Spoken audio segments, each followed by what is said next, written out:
Alhamdulillahi Rabbil Alamin wa sallallahu wasallam wa baraka ala abdika wa rasulika Muhammad bin Abdullah wa ala alihi wa sahbihi wa man istanna bi sunnatihi ila yaumiddin amma ba'd. Allahumma ighfir lana dhunubana wa dhunuba abaina wa ummahatina wa li jami'il muslimina wal muslimat al ahya'i minhum al amwat wa liman kana alaina haqqun ya Rabbil Alamin. Allahumma kama jama'tana fi hadha al makan fajma'an 'inda jannatika jannatin na'im wa ma dhalika 'ala Allah bi'aziz warzuqna al 'iffata bi jami' anwa'iha ya Rabbil Alamin. Nakita nyo, Mrana or? Tagalog. Taglish. Ano pa bang i-expect ko? Kundi yun. Tausug, Maguindanao. Okay, so mapipili talaga akong mag-Tagalog at mag-English. Nakita nyo siguro sa announcement, disciplining the nafs or disciplining one's self. Masyadong broad yung topic, pero very timely. Actually, kung itatopic natin tong discipline the nafs, marami siyang makukuhang oras sa atin. Pero anyway, dadaanan natin na mabilis yung topic natin. But the main point doon sa discipline the nafs is, kaya nga broad yung topic is, i-discuss lang natin yung two points about that main topic is yung al-ikhtilat, free mixing, and the modesty, which are part of disciplining the nafs, to avoid free mixing and to be modest. There's this one ayah in the Quran talking about modesty and avoiding free mixing, and it is in the Surat Al-Qasas, verse 22. If you can follow with me if you have an application, Mushaf application, Suratul Qasas, verse 22. Kung may app kayo na ganito, hindi ko alam kung mayroon kayong ganitong app, Aya.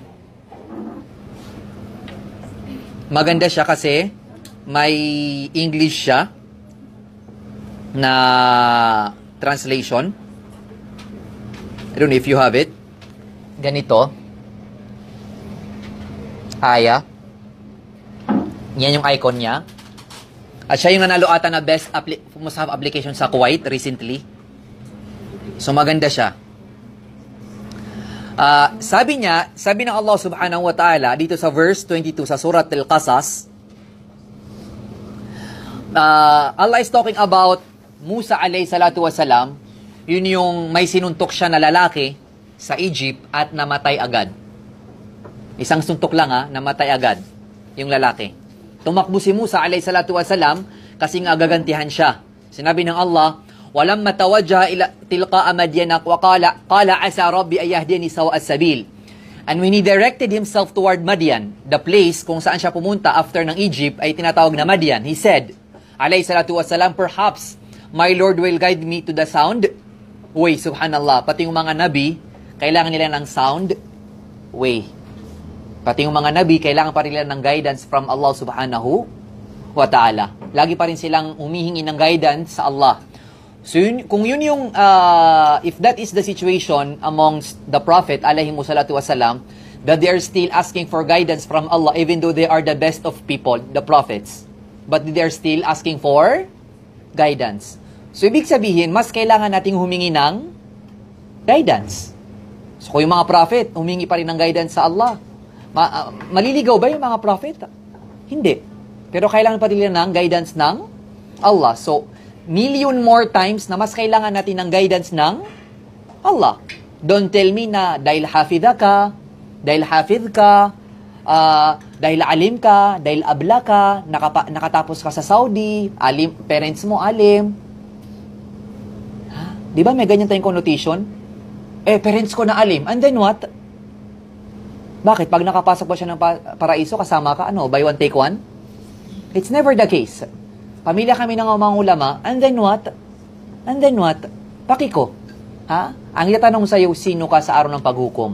Hindi kung ano ang pamilya mo, sino ang parents mo. Tatanong, sino ka? At anong nagawa mo para sa religion ng Allah subhanahu wa ta'ala. Walamma warada Madyana, wajada alayhi ummatan minan nas. Ito na yung main point ng story natin. And when he came to the water, well of Madian, wajada alayhi ummatan minan nas. He found there a crowd of people watering the flocks. Pinapainom yung mga tao na yon, meron dong well na kumukuha ng tubig para painumin ng mga kambing. Ito yung nakakapagtaka. Wawajada min dunihim imra'atayn tadudan, and he found aside from them 2 women holding back their flocks. Yun yung nakakapagtaka. Mga lalaki na umiigib doon sa balon. Umiigib doon sa balon para painumin ang kanilang mga kambing. May napansin siyang 2 babae. Of course, nasa gilid lang, hindi nakihalubilo doon sa mga lalaki. Anong ginagawa nila? Tadudan. They are keeping their flocks to go away. Kasi nga, marami silang kambing. So, kinukontrol ng 2 babae. Anong sinabi ni Musa? Qala ma khatubukuma. Sinabi niya, he said, what is your situation? What is your situation? Napansin nyo, bakit nagdala si Musa na may mga babae doon? Kasi hindi yun gawain ng isang babae na nagpapainom ng mga kambing. At saka nabigla siya na bakit may mga babae sa labas ng bahay. Kaya nga sinabi ng mga ulama, maintindihan dito na ang mga babae, magmula noong unang panahon, ano ang kanilang sitwasyon? Hindi sila umaalis ng bahay unless it is very important. Ngayon, Allahu Akbar, an-nisa, al-mar'a al-an, wallaja wa dakhala. Laging lumalabas, laging pumapasok. Subhanallah. Nabigla siya. Bakit kayo nandito? Lugar to ng mga lalaki. Nakita mo, agad-agad makatbukuma. Anong meron sa inyo? Merong introduction? Ako si Musa. Ako'y ganito. Sino kayo? Agad-agad. Anong meron sa inyo? Kaya nga, pag nag-usap na yung babae at saka lalaki dito sa aya na to, agad-agad, direct to the point. Kuya, wala kaming kasama. Subhanallah. Ang dami pa. Direct to the point. Kuya, anong kailangan mo? Wala kaming kasama. Ang lalaki din, pag nakita yung mga babae, mga sisters, bakit kayo nandito? Bakit? Diretso agad, direct to the point. Kagaya ng pag-uusap nila. Walang mga sino ako, sino kayo, ako si Musa, hindi nyo ba nakikita, ganito, ganyan. Subhanallah. Tapos, ano agad ang sinabi ng mga babae? Qalata, la nasqi hatta yusdi ar-ri'a. Sinabi ng babae, they said, we do not water until the shepherds dispatch their flocks. Hindi kami makakapunta malapit sa balon hanggang hindi matapos lahat ng lalaki. Subhanallah. Ngayon, kung saan nakaupo ang mga lalaki, doon nakaupo ang mga babae. Mas mahihiya pa yung lalaki na lumapit. Nung mga unang panahon, mga 10 years, 5 years ago, or 10 years ago, kapag nagkasalubong yung lalaki at babae, sino mo maatras? Yung babae. Ngayon, sino mo maatras? Ang lalaki. Ang nagtatago yung lalaki, yung mga babae. Subhanallah. Nag-iba na ang mga panahon na ngayon. Inqalabatil mawazin. Wa inaqasa'ati al-umur. Nag-iba lahat-lahat. Yung dapat na nagtatago, siya ngayon yung lumalabas. Yung dapat na lumalabas, siya ngayon yung nagtatago. Di ba? Yan yung nangyayari ngayon. Yung mga lalaki, naging couch potato. Di lumalabas ng bahay. Yung babae, laging nasa labas ng bahay. Di ba baliktad na ngayon? Ang nag-aalaga ng mga bata, ang nagpapalit ng lampin, si Mister. Sino naghahanap buhay? Si Mrs. Kaya ngayon, iba na yung mga kabataan. Kasi hindi sila naalagaan ng mga nanay. Kasi ang alaga dapat ng ang mga bata, sino? Mga babae. Kasi ang babae, ang unang-unang teacher ng mga bata. Ang mga babae, ang mga nanay, ang unang-unang madrasa. Ang unang-unang school ng mga bata. Kaya pag na-fail sa unang madrasa, fail lahat ng madrasa. Kaya nga, kahit pa kagano kagaling yung school, madrasa, pero kapag yung mga nanay, narinig sa bahay, Mia, yung mga maranawa, tayo ni Mia, kahit ipagbawal pa ng ustad, bawal magmura, bawal yung mga ganyan, pero pag dumating ng bahay, narinig si na Mia. Kaya magtataka yung ustad, paano ka natutong magmura? Wala naman nagmumura sa madrasa. Sa school, alamin mo, yung bahay nila, mga tao doon nagmumura. So, fail yung unang-unang madrasa. So, we can decide, bakit ganito yung mga kabataan ngayon? Dahil sa mga nanay. Dahil sa mga nanay. Si nanay, mahilig pumunta ng mga party, mga maranaw, tibaw, pagatin sa kawing, langon na pagatinan. So mga watayan, nasusulay matauron.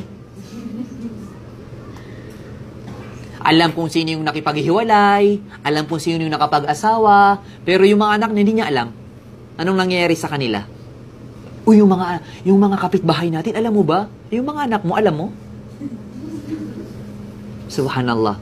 Alam lahat ng balita sa buong paligid, pero yung loob ng bahay mismo, the four corners of the home, hindi niya alam. Subhanallah. May napuntan kami isang kaibigan, namatay yung nanay niya. Nakipag-usap kami sa tatay. Sabi niya, galing kayong Madina. Okay, yung mga ganito, ganyan. Alam niyo ba, yung mga anak kong lalaki, anong tawag dito? Inalagaan ko sila. Alam niyo ba, hindi sila nagka-girlfriend.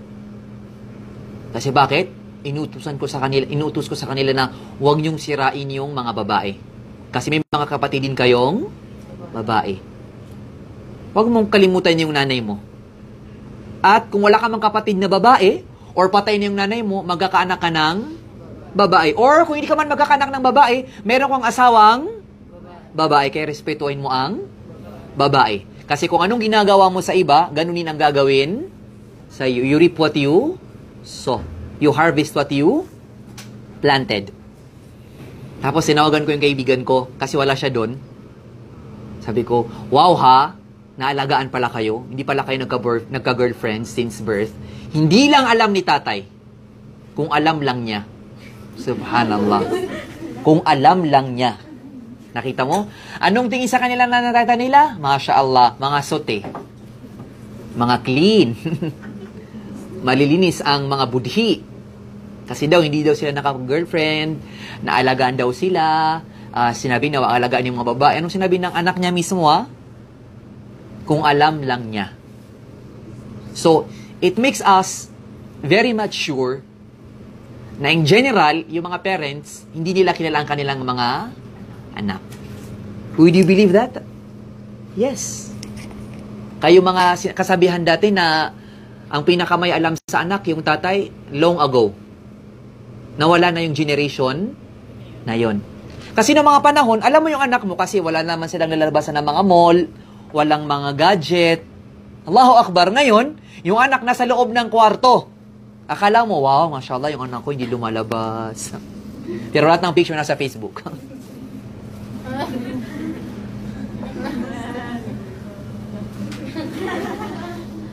Yung anak ko hindi lumalabas. Hindi nga lumalabas. Pero kilala naman sa SOCMED. Sa Instagram, ilang edit.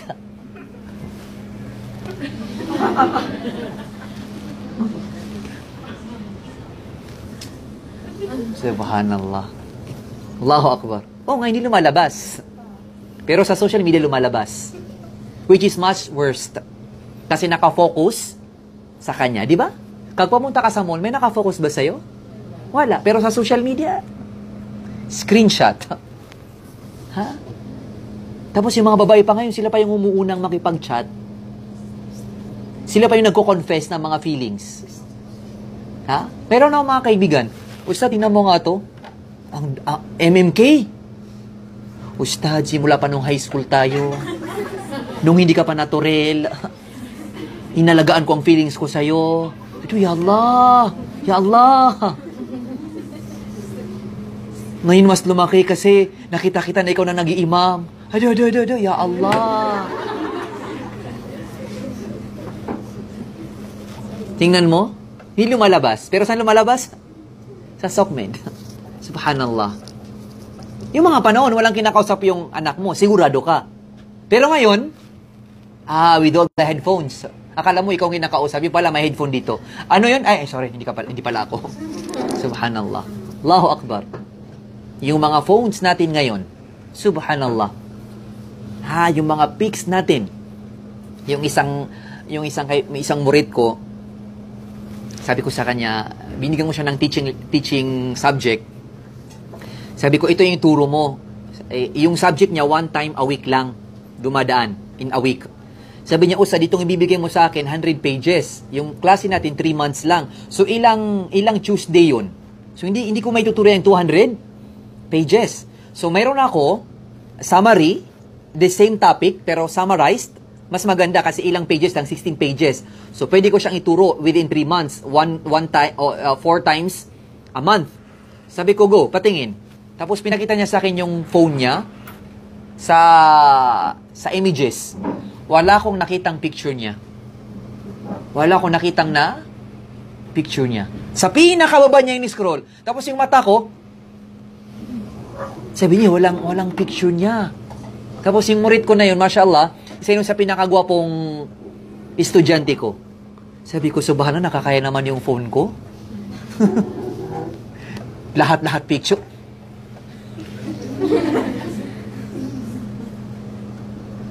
Talaga, yung sinabi ng Maranao, kaya waset anak na ginawakan. Paano yung gwapo, walang masyadong picture? Tapos ikaw, diba? Nakakabigay yun ng washet sa'yo. Meron ka ba makikita na magaganda, mga gwapo, pumunta ka ng Facebook nila, wala kang makikita. Tapos yung mga, hindi masyadong nabiyayaan, sila yung kada minuto. Subhanallah. Poning kembot. So, sinabi nung isang murid ko, grabe no, mga gwapo pero walang picture. Sabi ko naman sa sarili ko, ya Allah, kailan ako mag-Facebook, erase ko lahat. Nakakahiya. Ha? So, yung mga ganitong mga tao, mas gumagwapo, mas gumaganda. Hindi yung mga tao na nabiyayan, alhamdulillah, pero konting-konti, sila pala yung believe sa sarili. Sasabi mo kay Ukti, sister, ang ganda-ganda. Istagfirullah, wag mo yung sinasabi, ang pangit-pangit ko. Ito, mas gumanda ka. Ito naman si Ukti, masya Allah, alam ko, maganda ako. Allahu Akbar. Din ka sindugan. Hindi ka naman mabiro, grabe ka. Hindi ko pa nga natatapos yung sasabihin ko. Ito naman si Kuya, masya Allah, anak ako ni Yusuf? Hindi, si Zaid. Hindi ka anak ni Yusuf. Subhanallah. Kaya nga ngayon, Allahu Akbar. Mayroon pa ako nakitang post na itong millennials din ngayon, subhanallah. Hindi mga kilalang mga tao. Saan to nanggaling ng mga lupalop ng mundo? Hindi mga kilala. Subhanallah. Doon sa Iligan, may tumalon from the overpass. Tumalon, tapos may hawak-hawak siyang letter. Anong nakalagay doon? Umi abi in Maranao na dialect. Umi abi prilaya ko niyo, pasensya na. So may nagawa siyang napakalaking kasalanan. Bakit niya yun? Ginawa. Subhanallah. But in the 90s, children, wala kang millennials. Unknown identity. Hindi mga kilala. Subhanallah. Sabi ng dalawang babae, qalata, la nasqi hatta yusdi ar-ri'a. Hindi namin kayang painumin yung mga kambing namin hanggang sa hindi matapos lahat ng lalaki. Ngayon, mas kapag mga pila, makikita mo yung mga sister. Nakikipag-agawan sa pila. Kapag sasakay ng jeep, Allahu Akbar. Minsan, yung pa-MSU, walang jeep sa MSU. Tapos, dumating kami ng MSU, yun yung last trip. Walang jeep, walang armak. Tapos, 3 lang at kaming natira na bababa na doon sa MSU sa Comsen. Hindi kami makababa kasi lahat ng babae sumakay. Sabi ko, ano to? Babalik ako sa town. Ano to? Joyride. Yung kamay ko nakaganon talaga. Kasi baka mamaya, maganon, tapos may umupo na babae. Ako pang may kasalanan. O di kaya, basta nakaganon yung kamay ko. Basta may mangyari, wala akong hinawakan. Subhanallah. Sabi ko sa kanya, hindi naman ako makapagsalit. Sabi ko sa kasama ko, sabihin mo sa kanya, palabasin muna tayo kasi hindi tayo makababa. Dito ko lalabas sa sa window. Subhanallah, ya Rab, sabi ko, ya Allah. Nakita mo? Yung mga babae ngayon, mas natatakot pa yung mga lalaki kaysa sa mga babae. Wala ko narinig na si lalaki na nag-confess. Which is naman, yung mga lalaki naman, di ba? Well of secrets. Balon ng lahat ng sekreto. Hindi masalita si Abi. Pero ang puso niya napakalalim. Di ba? Nakita niyo si Abi niyo na umiyak? No. Pero si Umi, konting-konti lang iyak si Abi. Pero yung kanyang puso wasak na wasak. Di ba? Subhanallah. Hindi namin kayang painumin yung mga kambing namin hanggang sa hindi matapos lahat ng lalaking magpainom ng kanilang mga kambing. Wa abuna, Shaykhun Kabir at Musa. Kung nagtataka ka, bakit kami nandito? Alamin mo na kaya kami nandito kasi yung tatay namin ay matanda na. Kasi nga, parang naging negative kay Musa na bakit may mga babae, bakit itong dalawang babae nandito sa balon na ito? Hindi naman to lugar ng mga babae. So, sinagot nila yung tanong na hindi pa tinatanong. Kaya ka siguro nagtatanong, kaya ka nabibigla, bakit kami nandito? Sasagutin ka na namin. Ang tatay namin ay matanda. Hindi niya kayang dalhin yung mga balon at hindi niya kayang ipunin ang mga kambing. Kaya, huwag ka na magtanong. Yun ang reason. No? Abuna Shaykhun Kabir. Kaya nga siguro, kaya nga sabi ng mga ulama, kapag may nagsususpect sa'yo, kahit hindi pa sinasabi, sagutin mo na. Sagutin mo na. Kaya nga minsan, ang Propeta alayhi salatu wasalam, pumunta sa kanya si Zainab na siya ay nag-i'tikaf. Siya ay nasa i'tikaf. Tapos si Zainab lumapit sa may window ng masjid. Kinakausap. Siyempre, mag-asawa. Pero hindi naman kasi makalabas ang propeta. Kasi yun yun, kasi nasa i'tikaf siya. Tapos may dumaan na dalawang lalaki.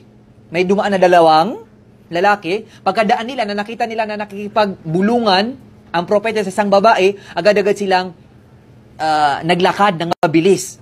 Ang propeta Muhammad alayhi salatu wasalam, ihinabol niya sila, ala rislikuma innaha Safiya. Sinabi niya, huwag kayong mag-isip ng masama.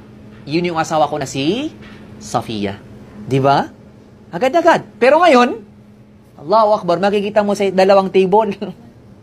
Lalaki at babae. Alam mong hindi sila magka ano-ano. May nagkwento pa sa akin, may isang ustad na dito sa Manila, nakipag-date sa Quiapo. Hindi ko naman sinasabi na dapat magtago sila. Bakit doon ba sa maraming tao? Kasi nakita siya ng mga brothers. Ay, tapos nakakatawa, yung lalaki na yun, may mga org na about Islam. Anong Islam yan? Ha? Kapag nasa harap ka ng maraming tao, sahaba. Kapag walang nakakita, syaitan. Kampo ni Satanas. Ganyan yung marami ngayon, di ba? Mashallah, sa Facebook, ang gaganda ng mga post. Alim, ustad, napakabanal. Yung pala, yung message, yung mga messenger niya, Allahu Akbar. Nagkisend ng kanyang mga picture. Meron mga ganyan. Yung mga sister nagsusumbong sa akin, ustad, yung kakilala mo, yung ganito, ganyan, tingnan mo to, nagkisend ng mga picture niya. Tapos tingnan mo yung Facebook niya, yung Islam, ganito, ganyan. Ala, kapag maraming tao, Islam. Sahaba, Jibril. Paraiso. Pero pag siya, Allahu Akbar. Kaya huwag kayong magpapaloko sa Facebook. Lahat banal sa Facebook.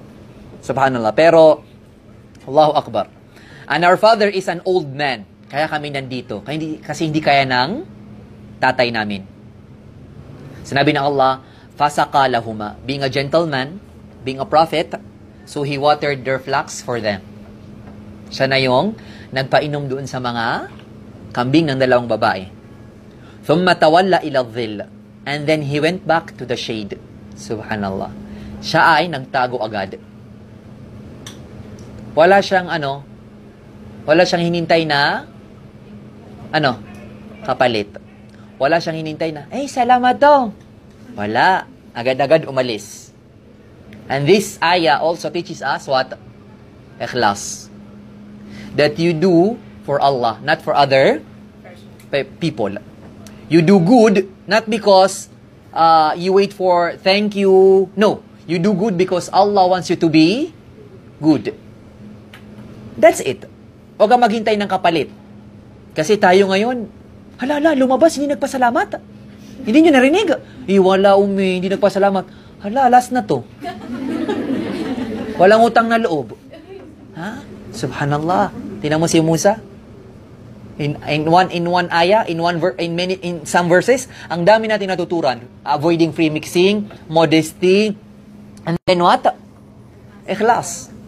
Subhanallah. Thumma tawalla ila dhil. Sinabi ng mga ulama, dito sa story na to, dito natin mararamdaman nung panahon na yun, napakainit. Bakit? Kasi sumilong si Musa alayhi salatu wassalam. Sumilong siya, hindi na siya humintay ng syukran, jazakallahu khairan. No! I do this for Allah, not for you. And I wait for the blessing of Allah.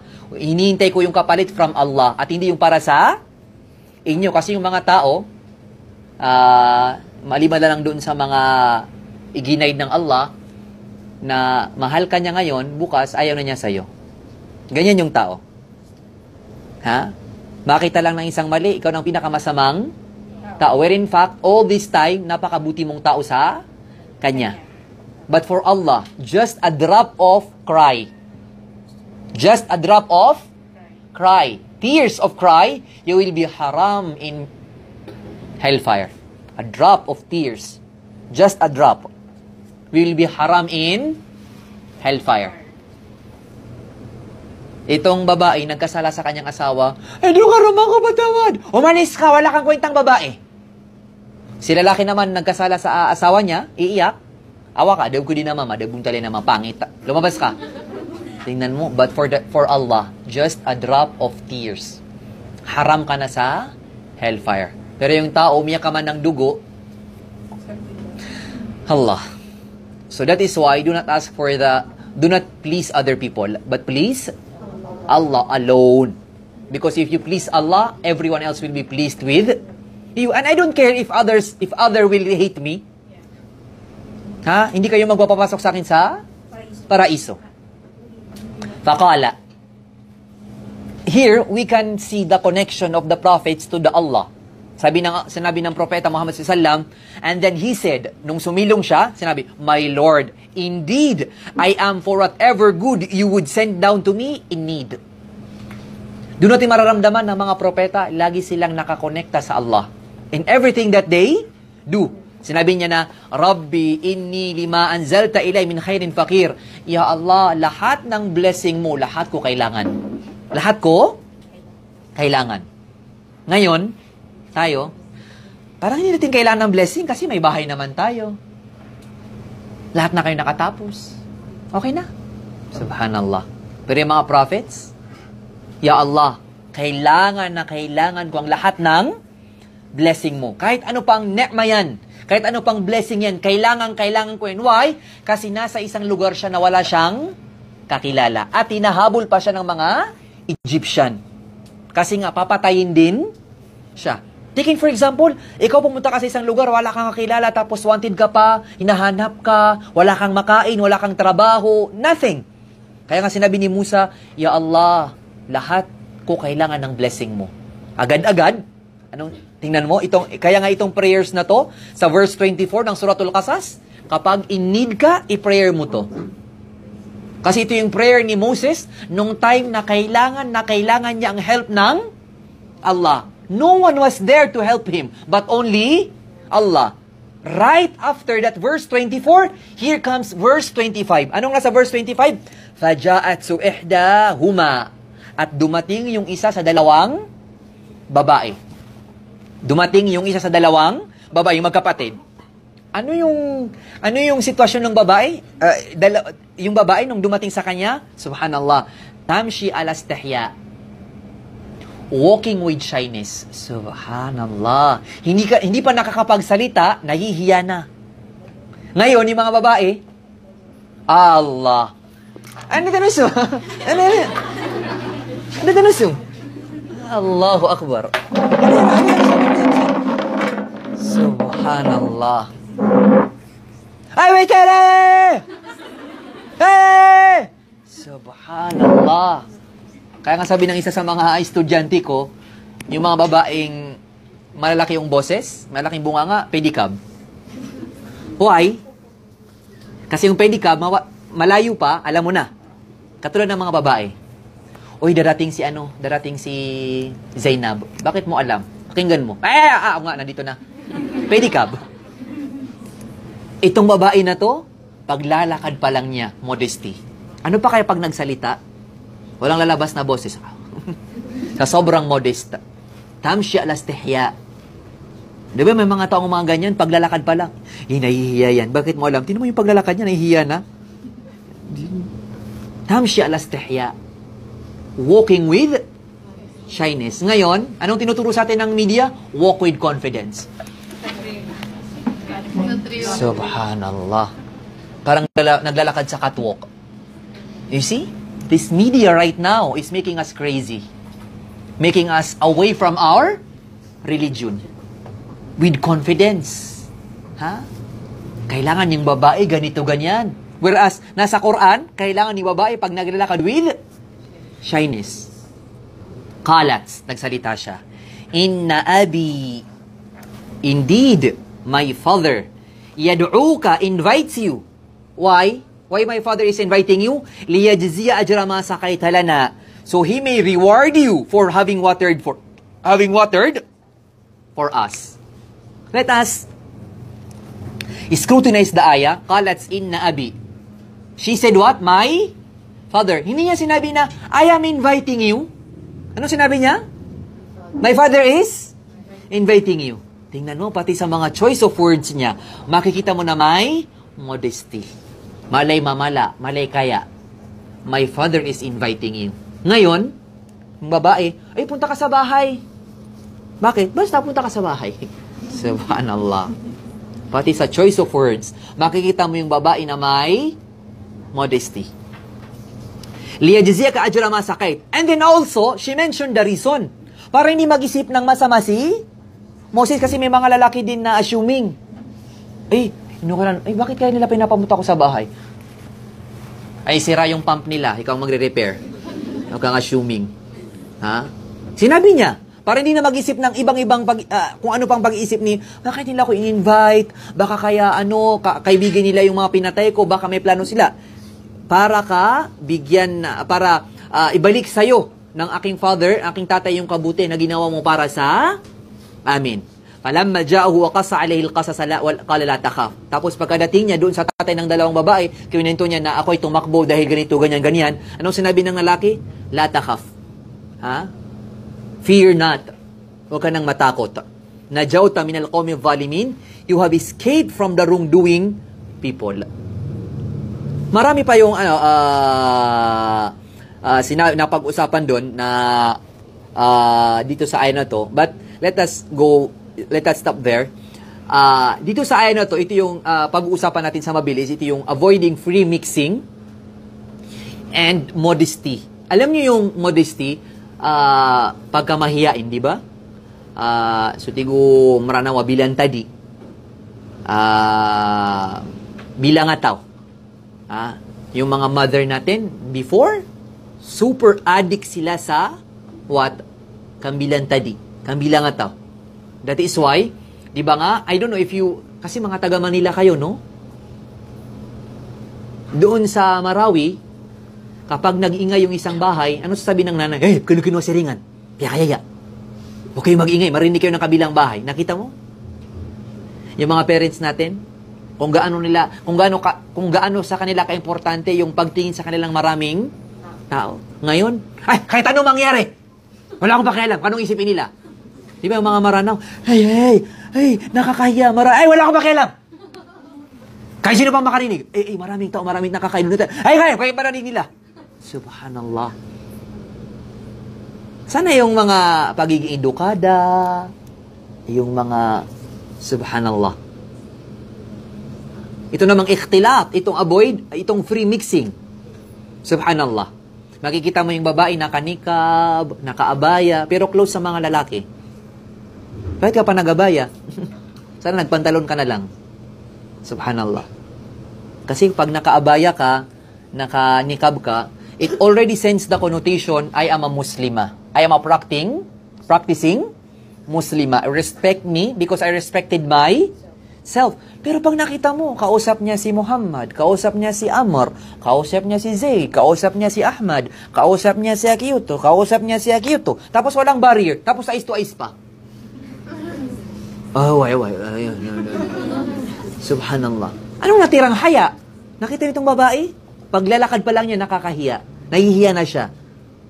Kung hindi lang siguro, kailangan, siguro yung mga babae hindi na siya makikipag-usap sa kanila. Pero kaysa kailangan, kasi gagantihan ka ng tatay namin, babayaran ka niya, ganito, ganyan. Kaya kami nakipag-usap sa'yo, kasi kailangan. Itong mga babae ngayon, tabi-tabi, ay, brother, hanggang saan yung exam? Ala, wala ka nang matanungan na ibang sister? Dito ka talaga nagtanong sa lalaki? Wala ka na talagang choice? Subhanallah. Brother, subhanallah. Tapos utusan pa, brother, pwede mo i-xerox sa akin, tapos dalhin mo sa dorm? Room number 17? Ala, subhanallah. Or, isay mo lang, tapos ito yung messenger ko. Tapos yun yung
Ito namang ikhtilaf, itong avoid, itong free mixing. Subhanallah. Makikita mo yung babae nakanikab, nakaabaya, pero close sa mga lalaki. Bakit ka pa nagabaya? Sana nagpantalon ka na lang. Subhanallah. Kasi pag nakaabaya ka, nakanikab ka, it already sends the connotation, I am a Muslima. I am a practicing Muslima. Respect me because I respected myself. Pero pag nakita mo, kausap niya si Muhammad, kausap niya si Amr, kausap niya si Zayd, kausap niya si Ahmad, kausap niya si Akiyuto, kausap niya si Akiyuto, tapos walang barrier, tapos eyes to eyes pa. Oh, why. Subhanallah. Anong natirang haya? Nakita nitong babae? Paglalakad pa lang niya, nakakahiya. Nahihiya na siya. Kung hindi lang siguro, kailangan, siguro yung mga babae hindi na siya makikipag-usap sa kanila. Pero kaysa kailangan, kasi gagantihan ka ng tatay namin, babayaran ka niya, ganito, ganyan. Kaya kami nakipag-usap sa'yo, kasi kailangan. Itong mga babae ngayon, tabi-tabi, ay, brother, hanggang saan yung exam? Ala, wala ka nang matanungan na ibang sister? Dito ka talaga nagtanong sa lalaki? Wala ka na talagang choice? Subhanallah. Brother, subhanallah. Tapos utusan pa, brother, pwede mo i-xerox sa akin, tapos dalhin mo sa dorm? Room number 17? Ala, subhanallah. Or, isay mo lang, tapos ito yung messenger ko. Tapos yun yung simula, di ba? First door of the shaitan, and there's no going back. There's no going back. Kapag nandun ka na, wala nang kawala.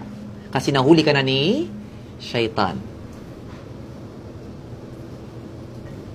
Kaya nga ang ating religion, our religion already instructed us kung ano yung maganda at ano yung masama sa atin. Tapos na. Al-yawm akmaltu lakum dinakum. Today I have completed to you your religion. Lahat ng ikakapasok natin sa paraiso, sinabi na sa atin ng Propeta Muhammad sallallahu alaihi wasallam, at lahat ng reason para tayo makapasok ng impyerno, sinabi na lahat sa atin ng Propeta Muhammad sallallahu alaihi wasallam. Kaya nga, hindi mo na sasabihin na, ala, ito kaya, ano to, masama or mabuti? No.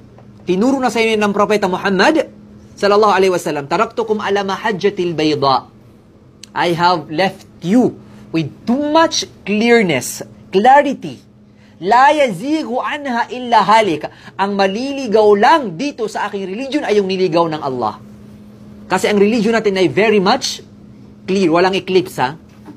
Very much clear. Sinabi ng Propeta Muhammad sallallahu alaihi wasallam, ma taraktu ba'di fitnatan adarru ala rijali minan nisa. Sinabi ng Propeta Muhammad sallallahu alaihi wasallam, ang pinakadelikadong fitna na nandito sa mundo para sa mga lalaki na umat ko ay ang mga babae. Akhrajahul Bukhari rahimahullah.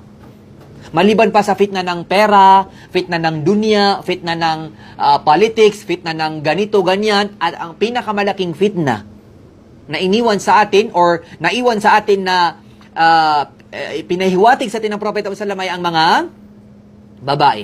Ay ang mga babae. Let us not forget. Bakit pinatay ni Qabil si Habil? The first two brothers. Bakit pinatay ng isa yung isa? Dahil sa babae. You see? The first drops of blood ever happened in this world is because of a woman. Not because of money, not because of land, not because of power, but because of a woman. And let us not forget also, kung bakit, anong reason bakit ay nawala sa paraiso? Because of a woman. Dahil sa udyok ng isang babae. Dahil ang udyok ng babae para sa lalaki ay napakahirap tanggihan. Napakahirap tanggihan. Pero let us not forget also, na mga reason kaya makakapasok tayo ng paraiso is because of women, right? Di ba? Napaka-fair ng religion natin. Kung mabuti kasi yung nanay, sure ka na makakapasok ka ng paradise, biidhnillah. Kung mabuti ang lalaki sa kanyang asawa, mga anak na babae, ganito, ganyan, siguradong sure ticket na siya sa paraiso. So let us not forget this aspect of women and this other aspect of women. Let us not forget that. فَالنِّسَاءُ فِتْنَةٌ وَشَهْوَةٌ. Ang babae, ang kabuuan ng babae ay fitna at nakakapukaw ng shahwa. Yung, how do you call it in Tagalog? Yung pagnanasa. Yes, pagnanasa. I've been told, sabi ng mga murito, Ustad, meron kaming isang ustad, kapag ang nagre-request yung mga lalaki, hindi pinapayagan. Kunwari kapag exam, Ustad, pwede ba kontian yung coverage ng exam? Sasabihin ng ustad, wag! Wala.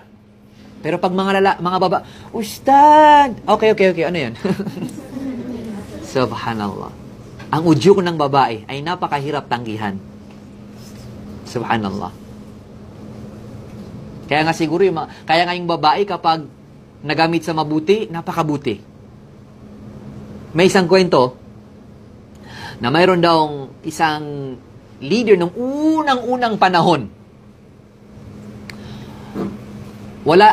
Naging leader yung lalaki na yun, single, walang asawa. So, di ba noong mga unang panahon, kapag ang leader walang asawa, parang konti yung respeto sa kanya, parang kulang yung pagiging leadership.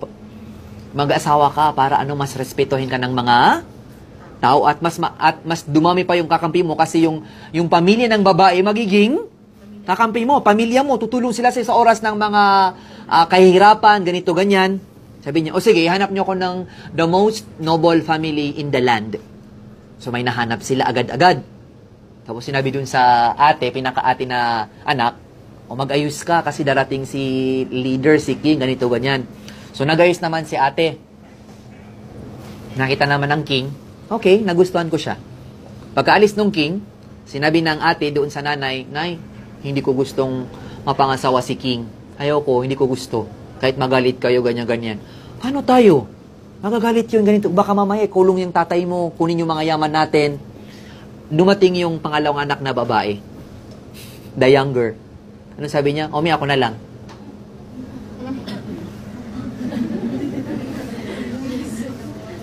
Ako na lang. Nabigla yung mga babae, mga household maids, yung mga lahat ng babae, pati si nanay. Ha? O sige, kung yan ang gusto mo, importante may connection tayo kay King. Tapos, hanggang sa nakasal na sila, on the first night, alam mo nung sinabi ng babae na to, hindi mo ko pwedeng tabihan. Tingnan mo yung babae, binibigyan ng condition ng King. So, ibig sabihin, mas malakas talaga yung babae, di ba? Ha? Sinabi nila sa English saying, behind every successful man is a powerful woman. No, in Islam, not behind, beside. Tingnan mo sa West, yung babae, behind. In Islam, beside. Ha? Pero tayo masyado nating mahal. Sinabi ng mga West na hindi mo alam. In some point, yes, yun yung woman empowerment. Pero on the other side, it's also not woman empowerment kasi behind Nauna pa yung lalaki. But in Islam, a woman is beside a successful man. And that could be your mother, your sister, your daughter, or anyone else. Sinabi ng powerful na babae na to, hindi mo ko kailanman makakasiping hanggang sa hindi mo matapos lahat ng ridu ng gyera dito sa land natin. Subhanallah. That is my prize. Ayusin mo lahat ng gulo sa lugar na ito. Kinabukasan, agad niya tinipon ng lahat ng kanyang mga kanang kamay. Tapusin lahat ng gulo, hindi ako makaka. Yun lang pala ang dahilan. After a few months, lahat natapos. Because of a powerful woman, a mu'mina, a salihah, who puts her ummah before herself. Kaya pala gusto niya kasi may plano. Ikaw, ukhti, anong plano mo sa ummah na to? Ha? Magpayaman? Magpaganda? Manganak? And then what? Kailangan may plano ka sa ummah na ito. You could be the next Khadija. Na lahat ng pera niya binigay niya sa Islam. Wala siyang tinira. Selfless. Or you could be the next Aisha. Na ang 1/4 ng Islamic knowledge ay from Aisha. 1/4. Si Abu Bakar na father niya, 1/4, no. 1/4. Kung ito ang 1/4, ganyan, no? Or what? Paano ba yung 1/4? Ha? Kalahati ng kalahati.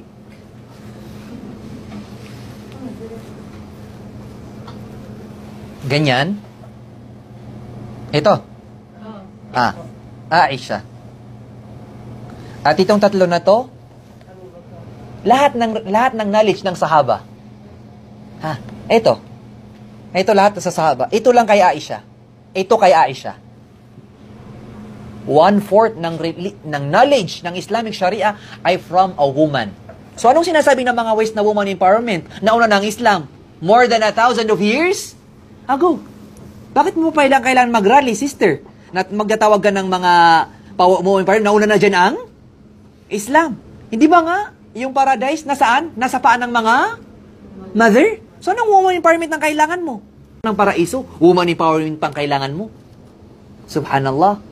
Binigyan ka ng duri. Ha? Sa anong mga sinasabi lang woman empowerment? Yung babae, titext mo lang, punta tayo ng hotel. Saan ang woman empowerment doon? Ha? Nauna na dyan ang Islam. More than 1,000 of years ago already. Kayong mga professionals, ang Islam daw, anong tawag dito, niloko ang mga babae. Hala, saang banda? Saang banda?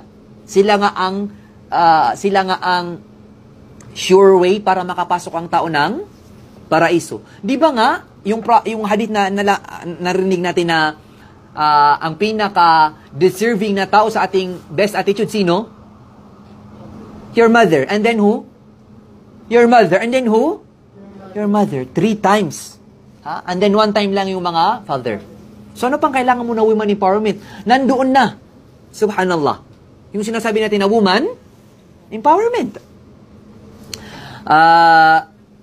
Kaya nga, dahil sa kakakumpleto ng ating religion, lahat ng way sa zina, sa fitna, isinarado na ng Islam. Lahat ng way sa fitna, anong ginawa ng Islam? Sinarado. Hindi lang sinarado, masyadong sinarado. Para hindi doon mahulog ang mga Muslim.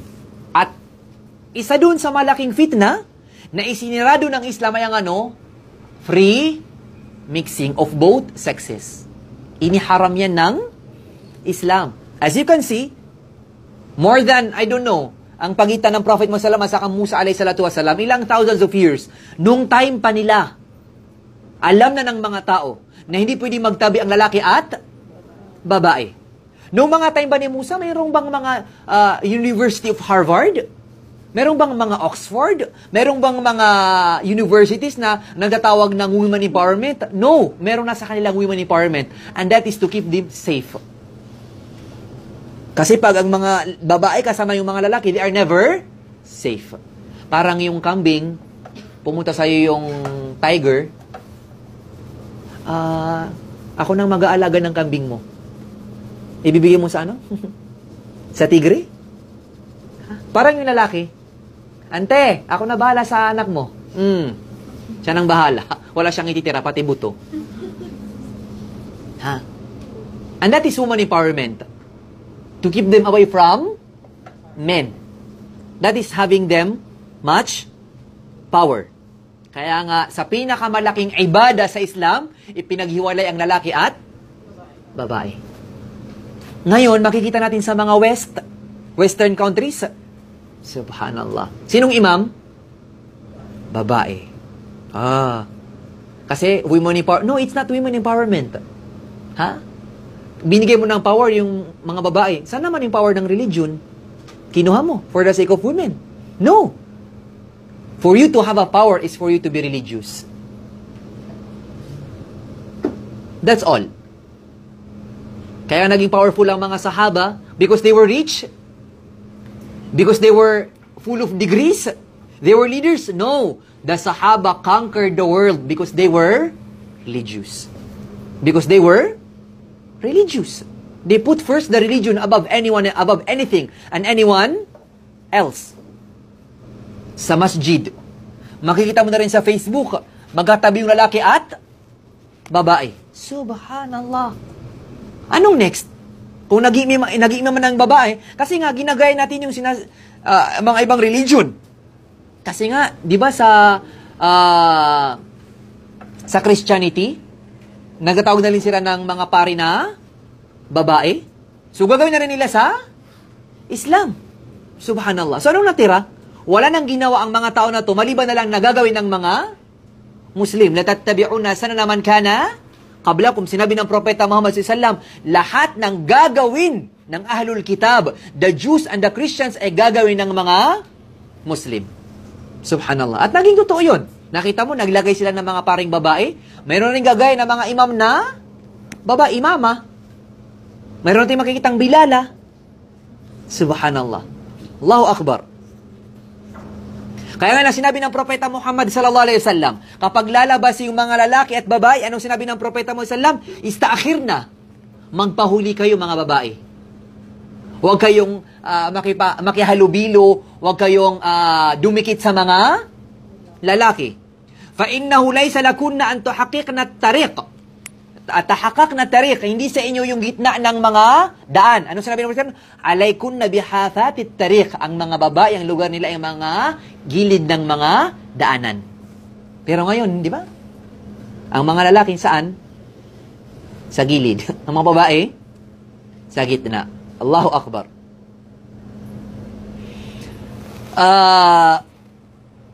Kaya nga, ipinagbawal yon para yung mga babae hindi maging close sa mga lalaki. Kasi kapag ang mga babae naging close sa lalaki, makikita mo, magkakatabi sila sa daanan, sa upuan, nakikipagdiruan sa salesman. Kuya, gwapo ka. Grabe ka naman, kuya. Libre naman yun, kuya. Ang gwapo mo, oh. Allahu Akbar. Ano pang natirang hiya sa kanya? Yung isa naman, may nakita tayong mga sister. Ustad. Subhanallah. Subhanallah. Kulang na lang. Hoy, mapipiyak ka. Subhanallah. Kaya sa mga school, subhanallah, very normal. In fact, ikaw pa magiging abnormal, di ba? Kunwari, uy, huwag kang lumapit sa akin. Ay, hindi pala pwede. Bawal. Ikaw pa yung masama. Ano sasabihin? Saan ka galing? Ha? Kapag nagbigay ka ng restriction sa mga lalaki, huwag kang tatabi sa akin. Bakit? Gold ka ba? Subhanallah. Nakita mo, yung pagiging religious ngayon parang abnormal. Subhanallah. Yung sinabi ng Propeta Muhammad sallam, tabassumu ka ala wajhiki kasadaka. Yung pag-smile mo sa face ng kapatid mong Muslim, sadaka. Ngayon, kung may pumasok dito, sino yan? Bakit naka-smile? Hindi ko yung kilala. Me. Na-course ko hadith, nabibigla ako sa mga taong ganyan. Kunwari, may nakasakayan ako sa city limit. Sabi, di bumaba tayo, sino to? Subhanallah. Ako na major ko hadith. Kapag may nakita kong ganyan, na sinishikahan ako, kinukumusta ko, sino ka? Well, in fact, yun yung sunnah. Nakita mo, pati yung mga nag-aaral sa hadith, yung nagtatatbik, yung gumagawa ng sunnah, something guraba, strange. Ano pa kaya sa mga hindi nag-aral? Ha?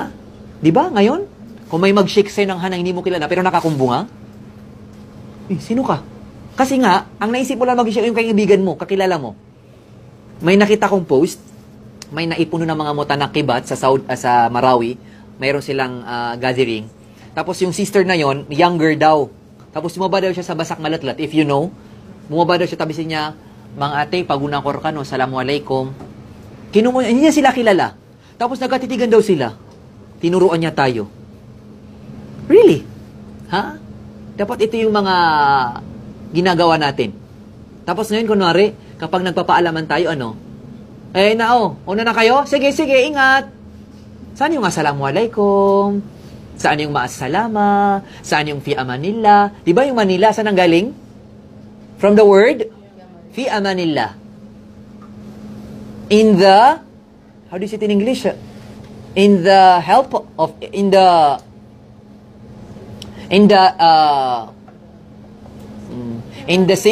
safetyness of Allah.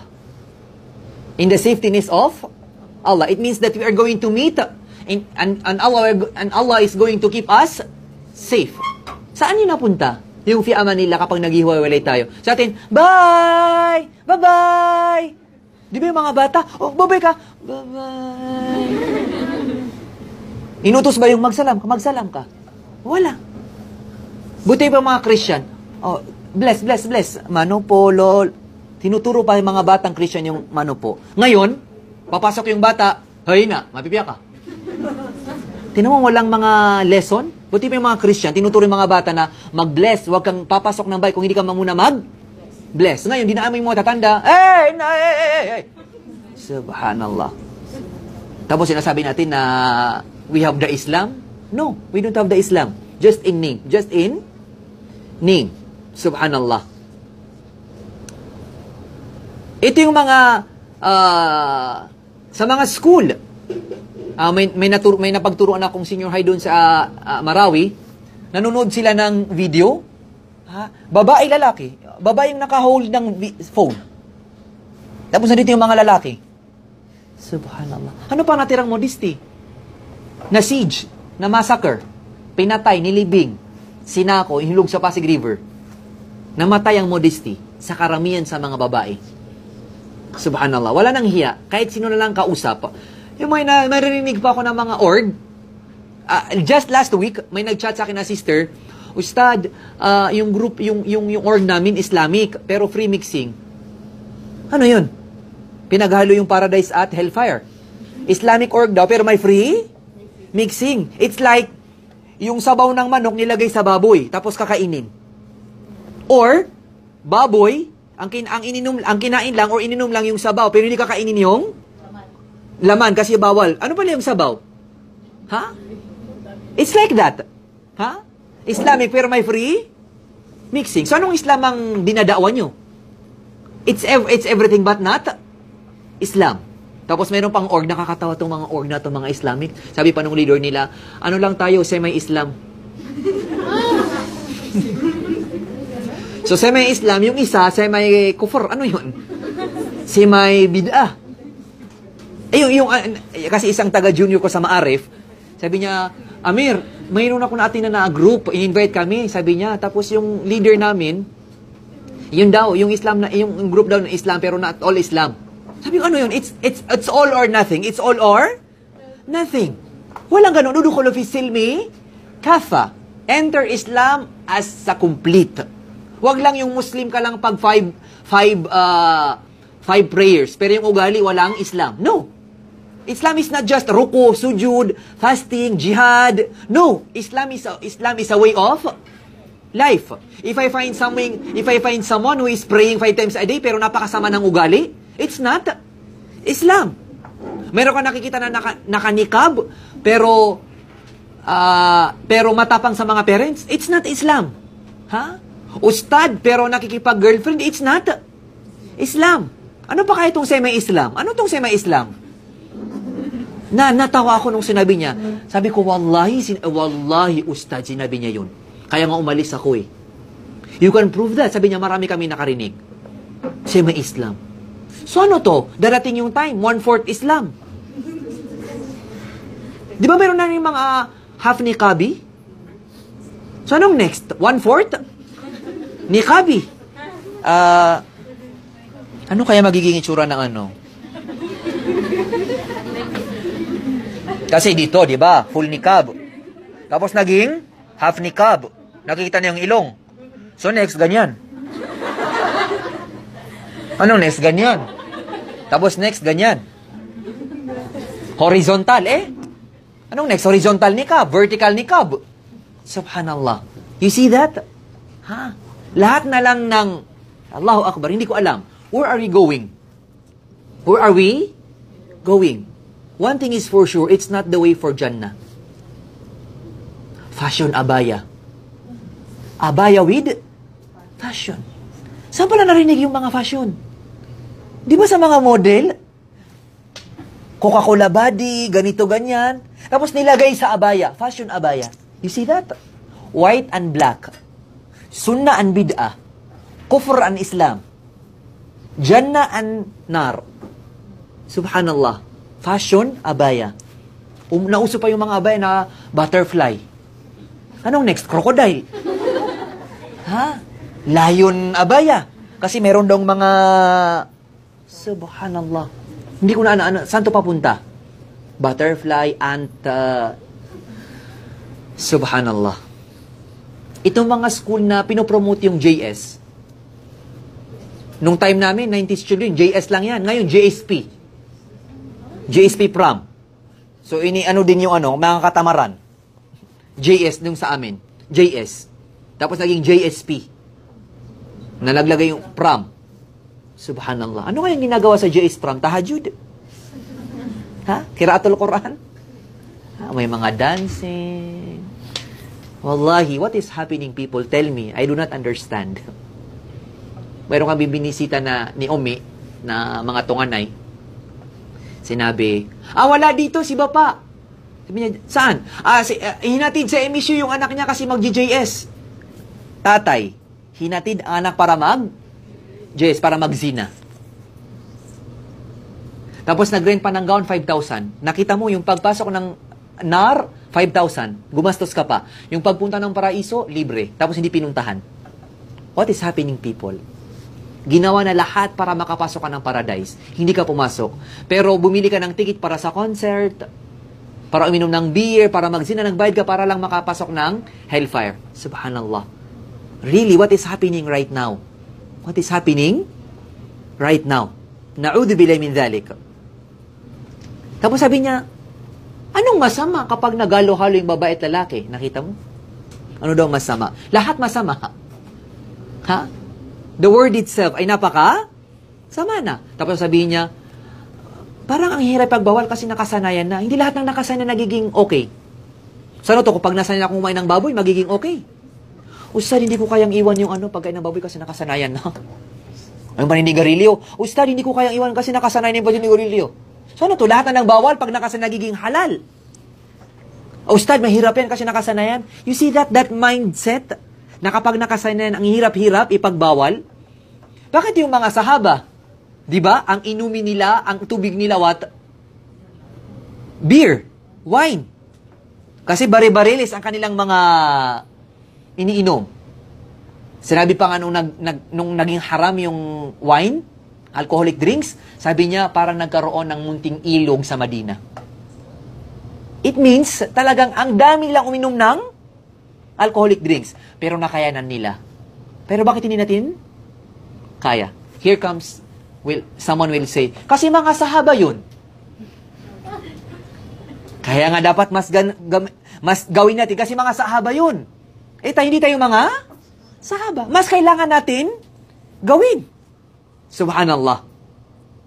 Kaya nga kailangan na maramdaman natin na itong pagkakaroon ng free mixing, isa to sa pinakamalaking duty, lason sa pagiging Muslim ng isang tao, lalo na sa babae, kasi ang babae mahina. Yung lalaki, kahit sino na lang pwede. Ang dami. Si Aisha, si Khadija, si Zainab. Ikaw? Ha? Nakita nyo kung gaano ilagaan ng mga babae?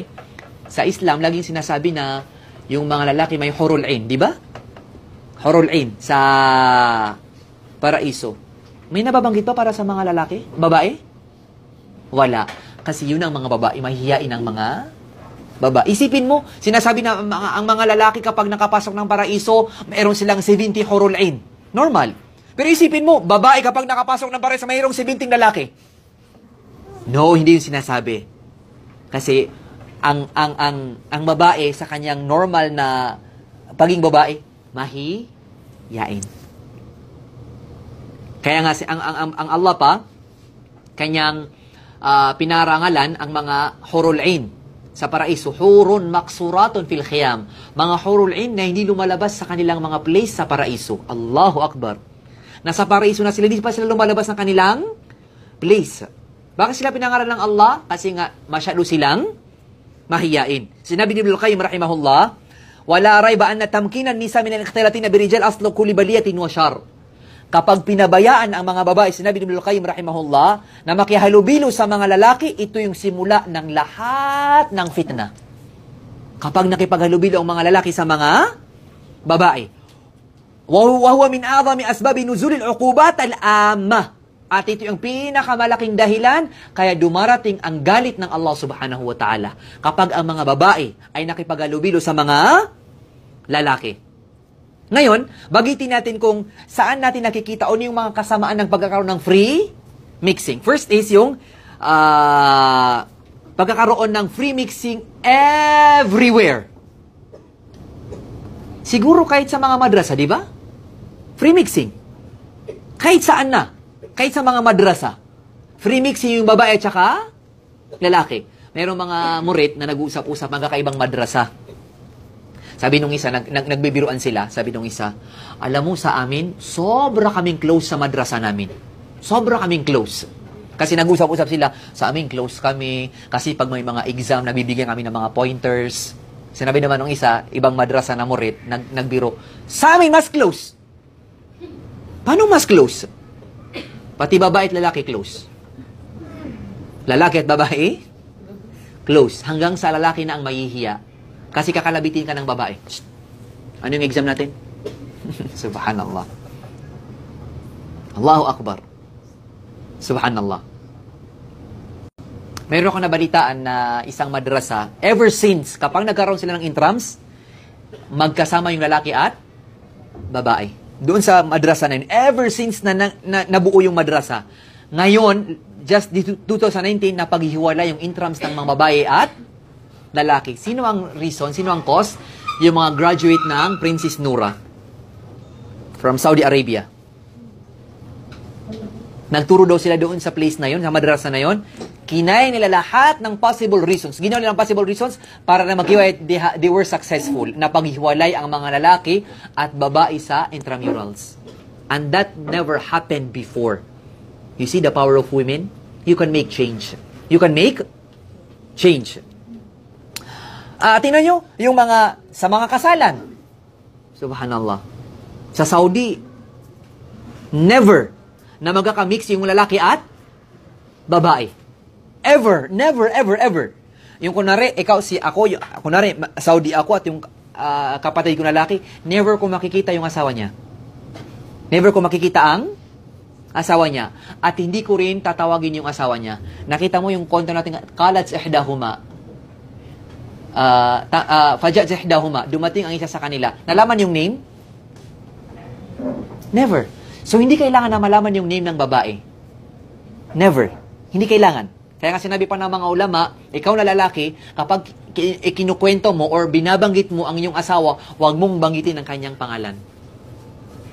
Nasasabihin mo lang ang asawa ko, ang nanay ng mga anak ko, o yung Ummu Muhammad, yun ang sabihin mo.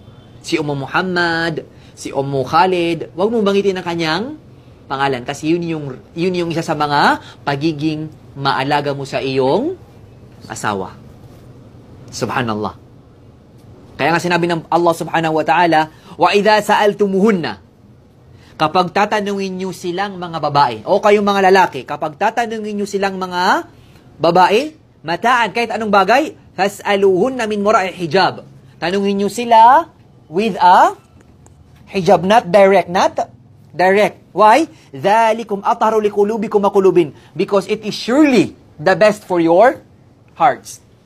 For the hearts of men and the hearts of the women. Tanong, saan to ini-reveal tong aba? The best of people. The best of people. But then, sinabi ng propeta, sinabi ng Allah, na kapag makikipag-usap kayo sa mga babae, not indirect na face to face, kailangan may hijab. Mga asawa ng propeta, na napaka-delicate na mga babae, magkaganon pa man, pinag-utos na hindi dapat direct na face-to-face ang pag-uusap. I remember, one time, nung pabalik kami dito sa Saudi, sa Manila, for my first vacation ever, hindi ko alam kung nakasakay kayo ng international flights, 3 sa magkabilang gilid, tapos sa gitna 5. Tapos yung seat arrangement ko, doon sa gitna ng 5. Sa gitna na 5, doon ako sa gitna. Tapos, napansin ko na lahat na nakaupo, may 2 sisters o 3, pabalik-balik ng aisle. Hindi nila ako kayang kausapin. Tapos may isa, sabi niya, brother, pwede makipagpalitan ka ng upuan sa amin? Sabi ko, bakit? Kasi magiging katabi mo kami. So parang awkward. Murit, estudyante ka ng Madina, kami naman estudyante ng Amirat Noura, parang awkward. Nakatabi namin, lalaki. So, yung kaibigan namin doon, bakit pwede ka makipagpalitan? So, lahat sila babae, doon ako. Yung sa gilid ng aisle, sa pangatlo dito, tapos aisle, tapos babae na naman. Sabi ko, okay, walang problema. Kunwari lang. Pero inis ako. Pero sabi ko, kunwari, okay lang, yung pala, inis na inis ako. Pumunta ako doon. Tapos nung palanding na kami, parang may pipirmahan na i-filled up kung nagkasakit ka 2 weeks prior to the flight, etc., etc. Tapos, syempre, jet lag, 9 hours flight, straight flight. Tapos, nakagising ako bilang binigay sa atong papel. Agad-agad, subhanallah, yung pag walang tulog, lahat, agad-agad, sister, yung ballpen mo? Tapos sabi niya, binigyan niya sa akin yung ballpen niya, ganito. Brother, ito. Sabi ko, saan? Akala ko igagano niya sa akin. Sabi, saan? Sabi ko, oo nga pala, no? Morit ako, morit siya. Ay, yes, sister. That was a lesson I will never forget. Always guard your modesty. Hindi lang yung modesty para sa mga babae, para din sa mga lalaki. Di ba yung pagiging gentleman? Subhanallah. Yung sinasabi ko kanina din na murit, kapag nagkikipag-usap yon, hindi tumitingin sa mata. Lalaki, babae. Napakamahiyain. Pati sa lalaki. Kapag tinatawag ko, tumatakbo. Napakamahiyain. Sabi ko, subhanallah. Mayroon pa palang lalaki ganyan na napakamahiyain. Talaga. Kapag pumunta ako sa madrasa rin, nagtatago. Sabi niya, Ustad, kayang tingnan, nahihiya ko. Wow. I'm a great man. Nahihiya ka sa akin. Pero nakakatasyon na mayroon palang mga ganoon na mga tao. At alam mo kung gaano siya ka-modest na lalaki, iniris niya yung Facebook niya. Iniris niya yung Facebook niya. Sabi ko, bakit mo iniris? Kasi para hindi mo sila i-chat. Sabi niya, Ustad, para hindi ko sila ma-chat, hindi nila ako ma-chat. Sabi ko, wow. Sabi ko, grabe ka. Wala kang Facebook ngayon. Ustad, wala. Kasi minsan sabi ko, oy, tingnan mo yung group chat natin, update. Ustad, wala man akong Facebook. Hala, meron pa palang ganyan? Walang Facebook sa panahon na ito? Nahirap, no? Subhanallah. You see, they guard themselves. Mga lalaki na yun, ha? Ano pa kaya yung babae? Na post ng picture. Subhanallah. Pangalawa, na kasamaan ng pagkaroon ng free mix kasi patapos ng oras, yudhibul haya. Ito yung pinakamasama. Nakakaalis ng hiya. Kapag yung babae, close na sa lahat. Sa utility man, close. Sa driver, close. Ha? Sa tindero, close. Ano pa natitirang hiya sa'yo? Subhanallah.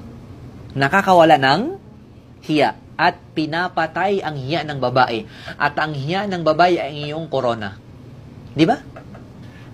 Mas gumaganda ang babae kapag napakalaki ang kanyang hiya. Tanungin mo man si Umi mo. Umi, paano ka? Ano pinakasalan ni Abi? Tanungin mo siya. Abi, paano? Kulang na lang lumipad ako. Napakahirap. Ha? Nakita ko lang once, tapos nagustuhan ko na, Allahu Akbar, para akong papasok sa sinulid. Napakahirap ng Umi mo. Pero ngayon, text lang. Okay, sinata? Tapos may mga emoji. Heart pa. Subhanallah. Yung mga nanay natin, sila yung dapat malaman sa kanila yung pagkakaroon ng hiya. One time, namaligi kami ng Umi ko. Tapos may abot siya na bayad. Tapos, binigay pa niya sa akin yung bayad. Sabi niya, iabot mo dun sa tindero. Sabi ko, Umi, ang dami ko ng dalang cellophane. Tapos ako pang basta iabot mo dun. Sabi ko, bakit kaya? Sabi ko, ay, si Umi, mashallah, modest. Hindi din ko patouch, pero kay Abi. Sa isip ko lang, hindi ko sa kanya sabi kasi baka masampal niya ako. Yun naman yung mga Umi na mga maranang, hindi pwedeng pag-jokean, di ba? Yung mga Umi natin, yung mga Umi natin, di ba?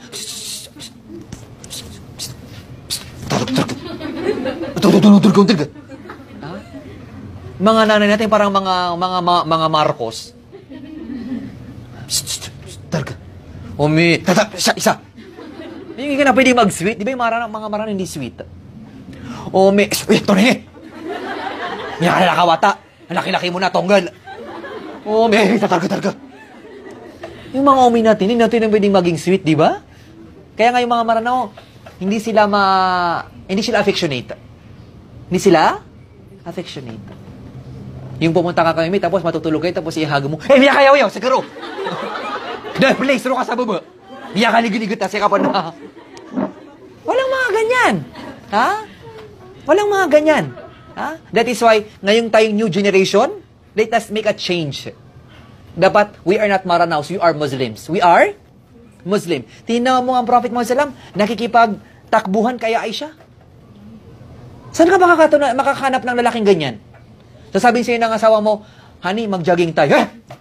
Busy ako. Ha? Honey, mag-beach kayo, tapos naasawa. Kung sino mauna. Maraming tumitingin. Ano may mga tripping mo? Ha? Ang Prophet Muhammad sinabi niya kay Aisha, Aisha, ano gusto mo? Ha? Mag-marathon tayo? Aisha, being a kid, kasi namatay ang Prophet Muhammad, edad niya 18. So really a kid. Bata, go. So syempre, that time, batang-bata pa si Aisha, at ang Prophet Muhammad sallam, medyo tumaba that time. So nanalo, Aisha. So Aisha, being bata, kapag nanalo yung bata, bragging. Sabi niyo, mas mabilis ako kaysa Prophet.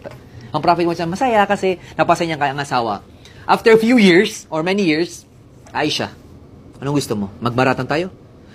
Nabaliktad, tumaba si Aisha, nag-gain ng weight, ang Prophet sallam naging lean. So nagmarathon sila, nanalo ang Prophet Muhammad sallam. Natalo si Aisha. At being a kid, natalo ako. Ano sinabi ng Prophet sallam? Sabi niya, it's okay, it's fair. Kasi di ba nung una, ikaw nanalo? Oo nga pala, so fair tayo. Do you find that kind of couple nowadays? Na kapag nagalit yung isa, inaayok, anong tawag doon? Sinusuyo. Ngayon tayo, piya kami yatay. Ilabutangan ro ka. Piya kami yabuguto. Piya di ka kumiyan. Ilabutangan ro ka, basta ka ni putay. Piya di ka kumiyan. Di ka mangkan. Buong nga po ka, magagawi. Udud na ka nagyang ngay asawa, ilayin tabo. Mga kansa kanton. Di ba? Wala tayong suyo-suyo. Kung magsusuyo ka man, ididiin pa sa'yo na mali ka.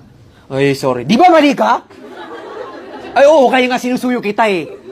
Subhanallah. Wala tayong magbigay lugar. Subhanallah. Mga Tausug, Maguindanao, Iranon, Maranao, pero not Muslim. We are far from being a Muslim. Subhanallah. Very far. We are just into fasting, attend ng seminar, but where are we in action? Where are we in action? Yung mga natutunan mo, hanggang saan napupunta? Hanggang sa dila lang? Or pumunta dito, lumabas dito, or pumasok sa iyong puso? That is the question nowadays. Subhanallah. Let us go far kasi wala na tayong oras. Sabi nga nila, saan nagsisimula itong, number 3, last na to, sasabihin natin, ang ikhtilat, ang free mixing is the door to zina. Free mixing is a step closer to zina. Sinabi ng mga Arab, nadratun. This is the beginning of zina. Nadratun. How do you call that? Eye contact. That is the first step of zina. Eye contact. Wabtisamaton. Smile. Second step.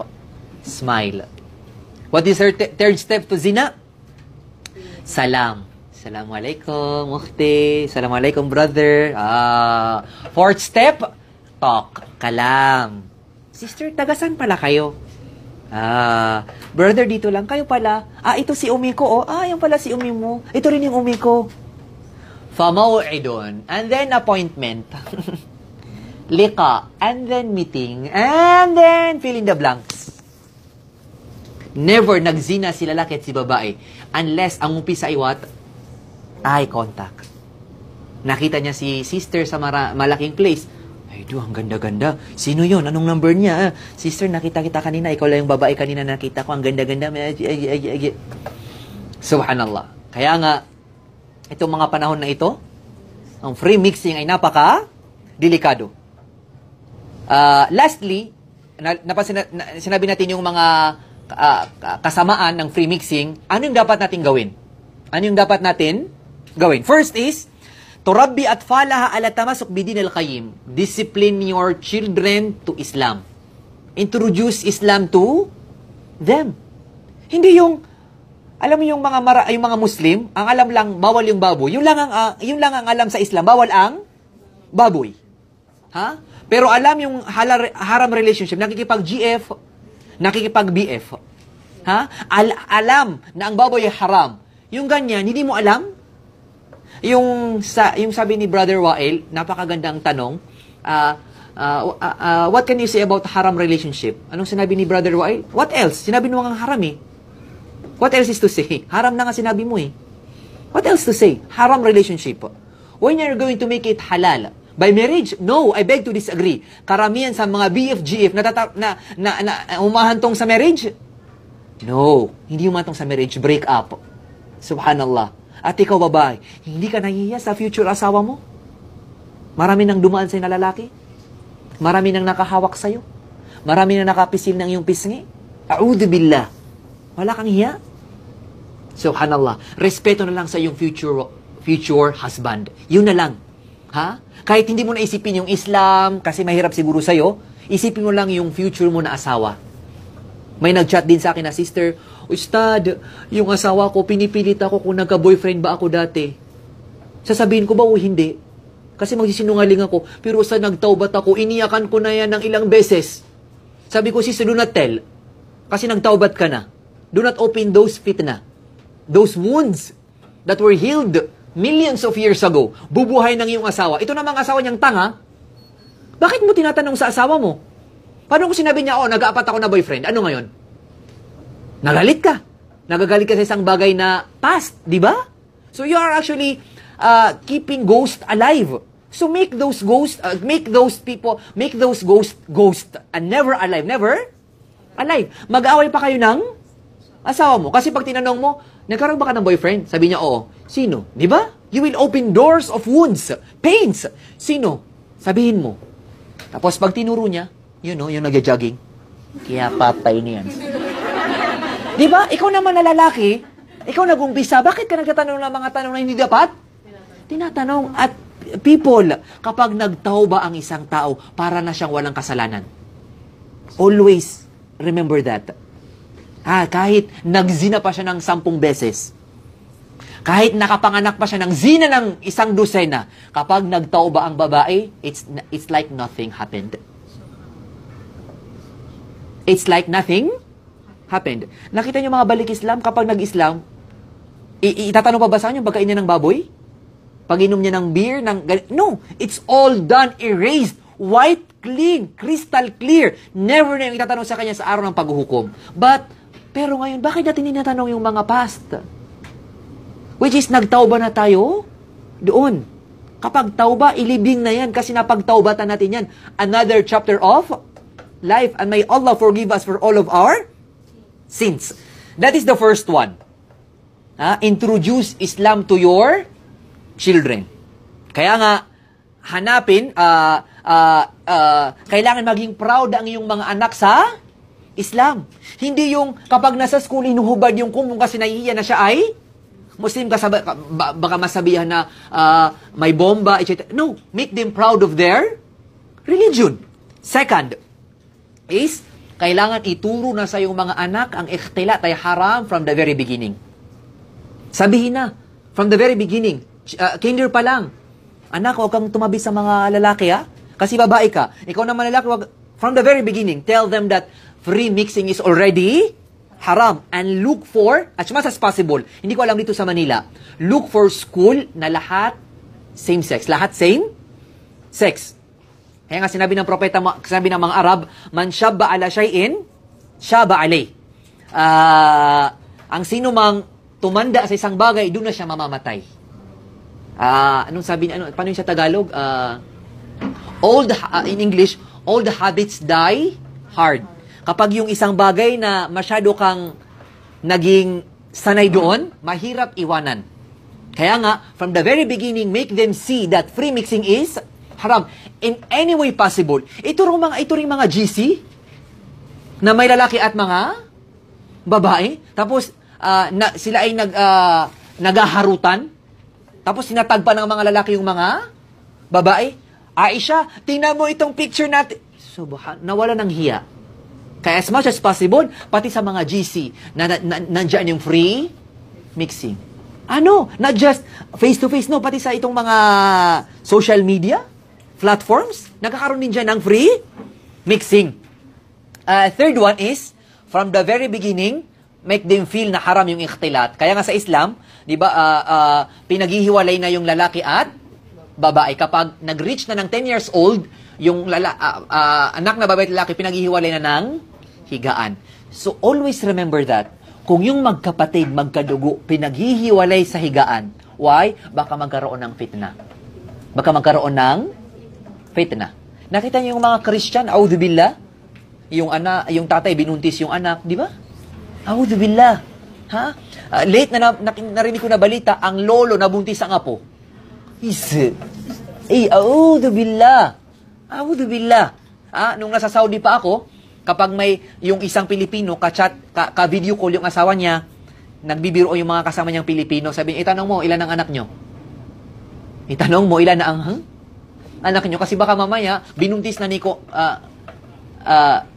kumpare. So, na'udhu bilay min dhalik.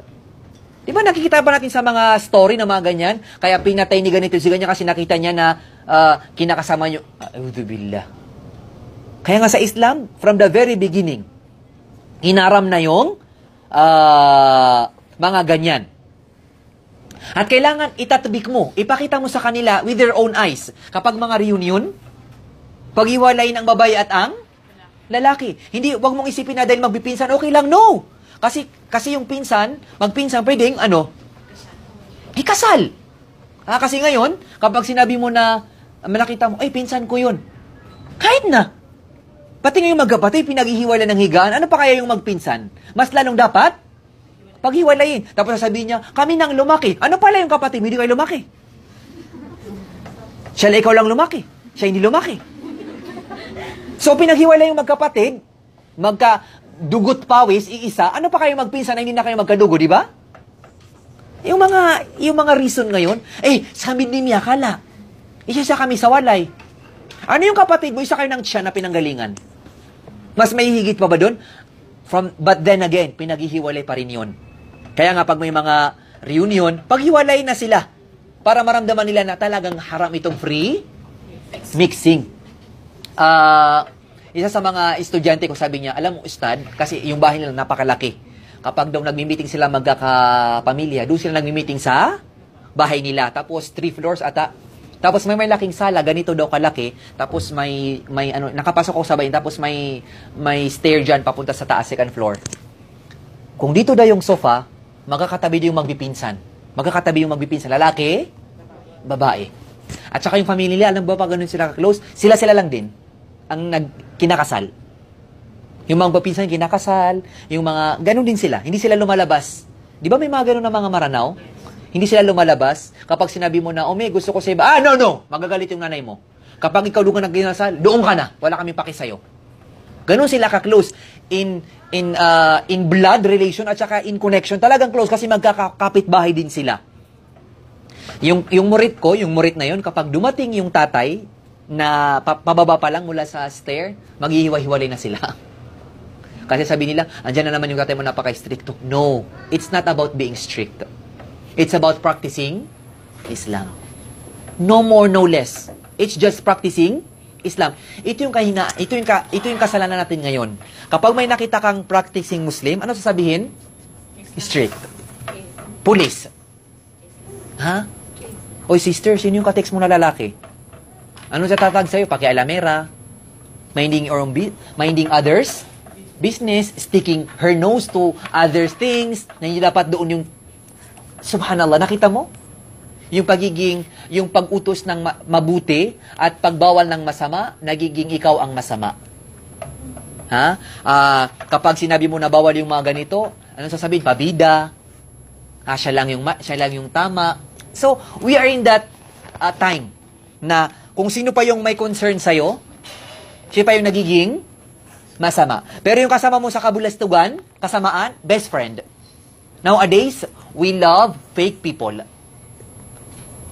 Yung sinusuportahan ka sa pagkakaroon ng girlfriend, boyfriend, na hindi sinasabi, yun ang pinaka-favorite mo. Kasi sinasabi? Kinikip niya yung secret. Pero yung, nalaman niya na may haram relationship, tapos winasyatan ka, or nagkaroon siya ng wasya, tapos pinaringgang ka, ano sabihin? Siya lang ang tama eh.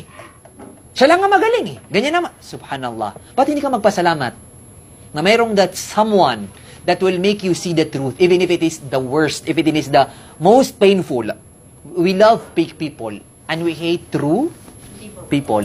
We like sweet lies. We like sweet lies, and we hate the better truth.